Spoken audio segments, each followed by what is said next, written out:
এবং জনসাধারণ অত্যাচারিত এবং উৎপীড়িত হয়। যখন দুরাচারীরা উচিত মতো শাস্তি ভোগ করে আপনা থেকেই, তখন সৌভাগ্যের সূচনা হয়। তো প্রত্যেক জায়গাতেই খারাপ ভালো থাকবে, এই চরাচর বিশ্বের নিয়ম। তবে যারা দুরাচারী পশু প্রকৃতির, তাদেরকে শাস্তি দিতে হয়। রাষ্ট্র বা রাজ্যের যারা কর্তা ব্যক্তি থাকেন তাদের মাধ্যমে তারা শাস্তি পেয়ে থাকেন। যদি শাস্তি দেওয়া হয় তাহলে সেই সমস্ত নির্যাতন, নিপীড়ন কিংবা অসৎ আচরণ থেকে তারা দূরে থাকে। পূর্বে উল্লেখ করা হয়েছে যে নিরপরাধ শান্তিপ্রিয় নাগরিকদের সকল রকমে রক্ষা করাই রাজা অথবা প্রশাসন কর্তাদের প্রাথমিক কর্তব্য। এই যে দেশের রাজা, রাজ্যের রাজা কিংবা দেশের সরকার, তারা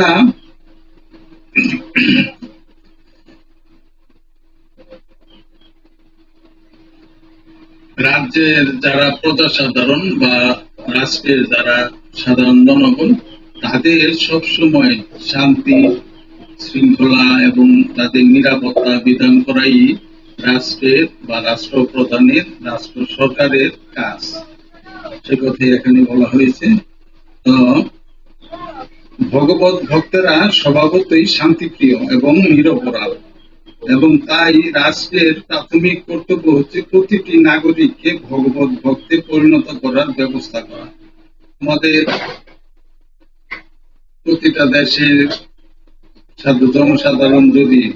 প্রতিটা জনসাধারণ যদি সৎ ধর্মপরায়ণ হন, তাহলে রাষ্ট্রে এমনিতে একটা সুন্দর একটা পরিস্থিতি বা একটা পরিবেশ বিরাজ করে।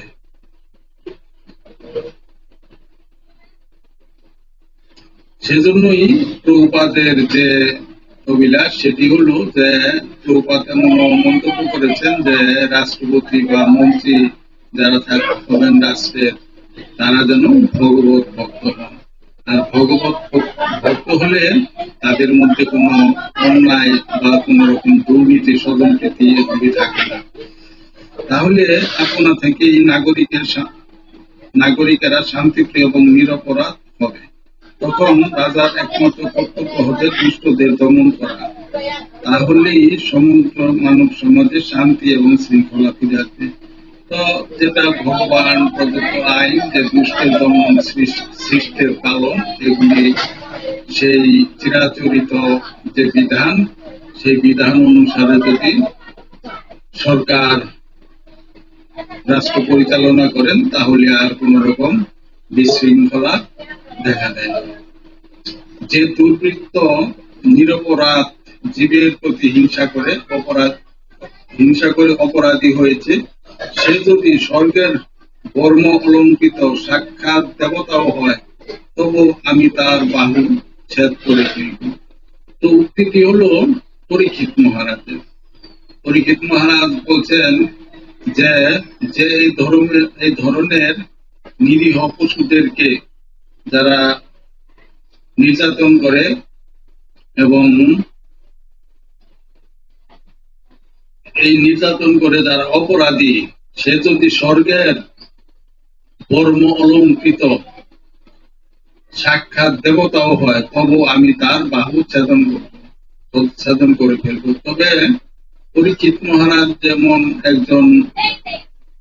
তিনি একজন ন্যায়নীতি পরায়ণ এবং ভগবানের শুদ্ধ ভক্ত ছিলেন, সেজন্যই তিনি এত বড় দৃঢ়তার সাথে এই ধরনের উক্তি করতে পেরেছেন। কারণ হলো তিনি যে বলেছেন যে দেবতা হলেও তাকেও আমি শাস্তি দিব, কারণ তার শাস্তি দেওয়ার মতো ক্ষমতা তার ছিল। যিনি সৎ ব্যক্তি, তার পক্ষে সাধারণত জনসাধারণ বেশিরভাগ তার পক্ষেই থাকে, আর তার শক্তিও বেশি থাকে।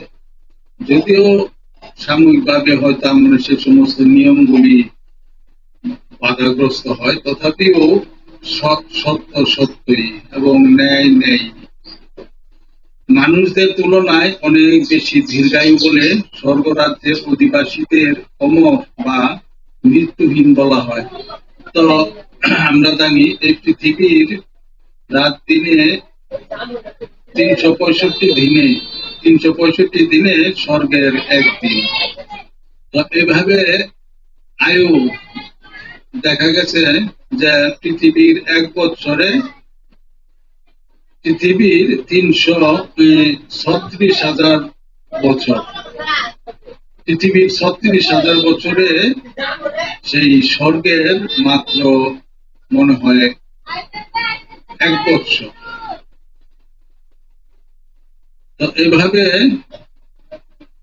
যাই হোক, হিসাবটা একটু হয়তো আমি আবার হিসাব করলে পাওয়া যাবে।